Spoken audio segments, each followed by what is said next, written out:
We Americans today live in a very unusual period of our history when a supposedly highly educated college professor or a federal judge at a Senate hearing can publicly state that a man with gonads dressed in women's clothes is a woman.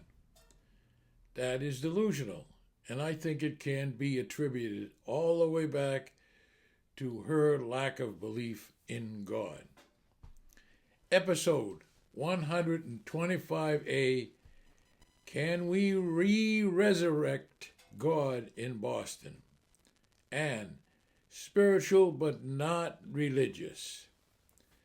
The population in the city of Boston in 2024 was 673,000, and in Cambridge it was 121,000. So I am going to do a comparison of the number of folks with religious affiliations against the number of folks without religion in the 1940s and 50s.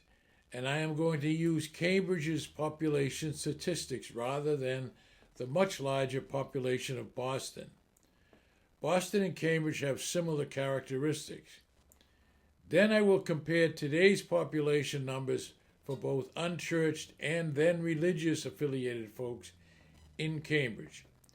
Using Cambridge's smaller population won't overwhelm you with comparative data as the much larger city of Boston would have. It will allow you to see more clearly the movement away from belief in God. This will be my opinion and not necessarily the only opinion. When I was born in 1939, just before World War II, the Catholic Church in Greater Boston was the predominant power. There were about 123 parishes within the environs of the city of Boston. But in the contiguous Boston area, there were 215 parishes. That urban area included Cambridge, Somerville, Brookline, Chelsea, Everett, Revere, Malden, Medford, Watertown, Newton, and Quincy. As I have said, I will be using just Cambridge, where I was born and lived most of my growing up years, although I also lived in Boston. About 70% of Cambridge folks were Roman Catholic at my birth. There were at least 10 ethnic parishes: Irish, Italian, Portuguese, Polish, and Lithuanian. My parish was Blessed Sacrament on Pearl Street, not far from the Charles River. Just about all those churches had parochial schools and convents for the teaching nuns, including my parish. At my parish and also at St. Mary's Parish School, the nuns were part of the Notre Dame de Namur order. It was founded in Belgium, but all my nuns were Irish. I loved all my nuns. They were dedicated, motherly teachers and helped me to learn how loving and generous is my God, and they gave me my lifelong faith. See my episodes 51A and 51B on my Blessed Sacrament school days. Cambridge parishes in 1950 had active Catholics filling the pews. Here are the Catholic churches that were operating in 1950. In the Central Square area, there were two parishes: St. Mary's on Garden Street, founded in 1857, which was the oldest Catholic parish in Cambridge, and it was predominantly Irish. Also, my parish, Blessed Sacrament on Pearl Street, was also predominantly Irish. In the Harvard Square area, there was the St. Paul's Church on Mount Auburn Street. It had a large number of County Kerry immigrants. The neighborhood was actually called Kerry Corner. There was also Sacred Heart Church on Mass Avenue, originally Irish but increasingly Italian and Portuguese. In East Cambridge, there was St. Francis of Assisi Church, which was heavily Italian in 1950. Also, St. John's on Otter Street, which was Irish and later Portuguese. And there was the Holy Ghost Church for the Portuguese Catholics. It later became Our Lady of Grace, but in 1950 it was still known as the Portuguese National Parish. In North Cambridge, there was the St. John the Evangelist Church on Massachusetts Avenue, near Porter Square and different from the East Cambridge one. It too was a large Catholic Irish parish. My father's Irish immigrant family were parishioners there. In the Huron and Concord Ave area, there was St. Peter's Church that was Irish and some Polish. Harvard Catholic students attended St. Paul's Church, already mentioned, and right on the edge of Harvard University. In the 1950s, there was also St. Hedwig's, which was the Polish national parish, on Otis Street in East Cambridge. Our Lady of Pity Church was Italian, and near Kendall Square, it closed in the 1960s.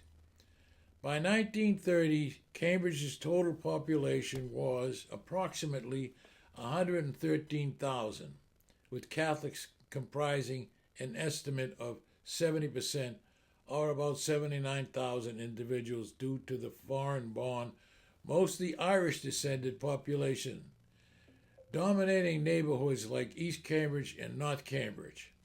That migrating population was robust and ethnic, with 80% mass attendance rates every week. I don't want to exclude our Roman Catholic cousins, the Orthodox.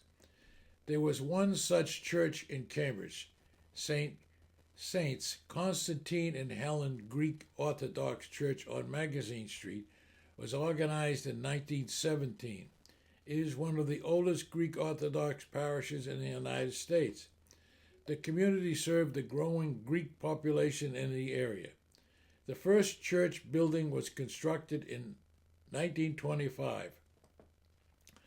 I had many fun-loving Greek friends from Cambridge Latin School who attended this church. I particularly appreciate Greeks. They are lively, intelligent, hardworking, entrepreneurial, and great fun. Of course, there were other Christian churches in Cambridge also.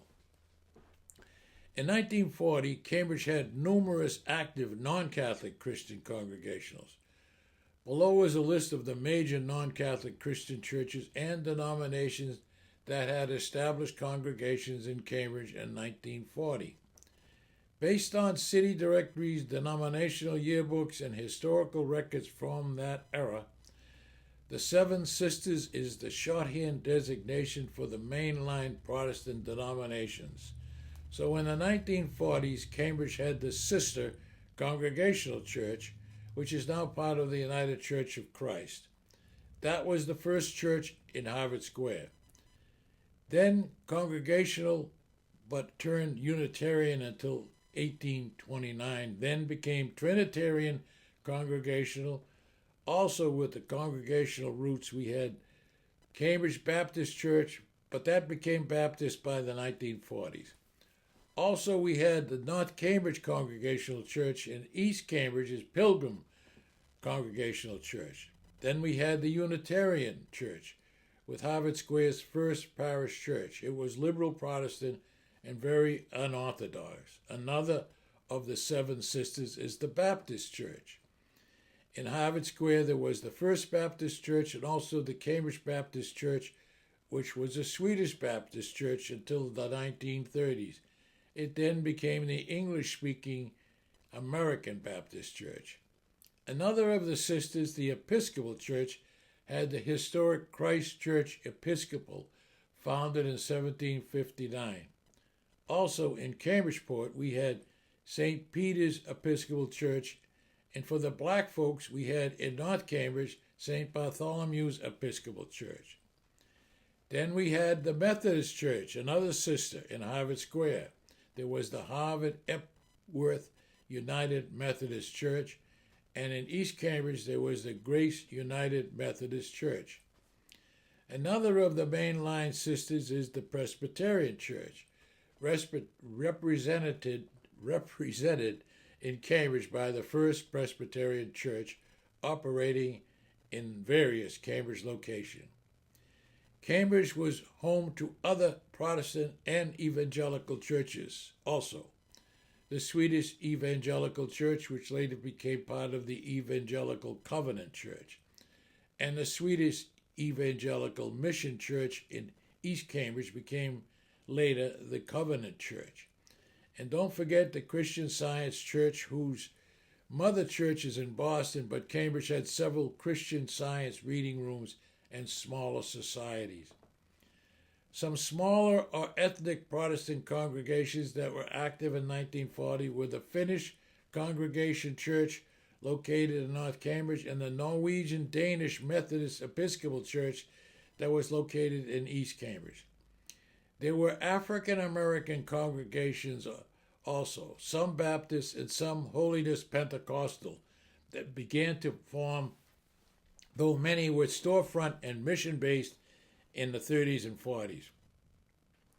My episode number 13, Jesus Coming Through the Roof, was a story about me and my Roman Catholic delinquent friends bedeviling one of those black churches.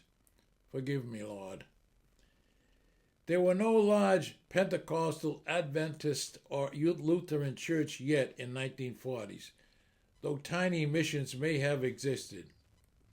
So to capsulize the Protestant zeitgeist in 1940 Cambridge, the city was still heavily Protestant in its elite and old Yankee institutions, such as Harvard Divinity School and the Andover Newton Divinity School nearby. Yet the Catholic population had become the numerical majority in the city. Regarding the Jewish or Muslim places of worship in 1940s Cambridge, Temple Ashkenaz was a conservative synagogue on Phillip Street in East Cambridge, founded around 1930 by Eastern European Jewish immigrants, and had its own small building by the 1920s. In the 1940s, it was the only formally organized synagogue located in Cambridge. There was no mosque or organized Islamic worship space in Cambridge or anywhere else in Greater Boston in 1940. The Muslim population in the area was extremely small at that time. So now, how many 1940s Cambridge residents were completely unchurched? The best figure available follows. It comes from the Census Bureau that conducted 1940 census of religious bodies in 1936. To recapitulate, Cambridge population in 1940s was 110,000 people. Excuse me. Catholics were 60,000, Protestants were 20,000, Jewish were 7,000, Eastern Orthodox were about 1,500, so about 88,000 people were religiously affiliated. That leaves roughly 26,000 people who belonged to no church or synagogue in 1940. Or another way to say it is 23% of the population in Cambridge was unchurched. To be continued in episode 125B. This is Rod Murphy.